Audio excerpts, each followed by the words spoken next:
Graphify is an open-source AI tool that creates queryable knowledge graphs from your code, documents, images, and videos. Built by Safi Shamsi, an AI research engineer based in London. The project exploded after Andrej Karpathy posted about using knowledge graphs for LLM workflows. Now it has over 48,000 stars on GitHub and more than 550,000 downloads on PyPI. What makes Graphify special is it turns any folder into a living knowledge graph. Code, docs, papers, meetings, everything becomes a traversable node. It claims 71 times fewer tokens compared to raw context, which means massive savings on API costs. It supports 31 programming languages through TreeSitter, plus PDFs, images, video, and audio.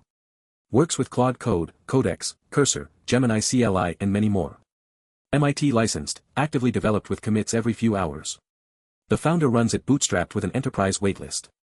For developers tired of context limits and expensive API bills, Graphify offers a privacy-first, on-device solution.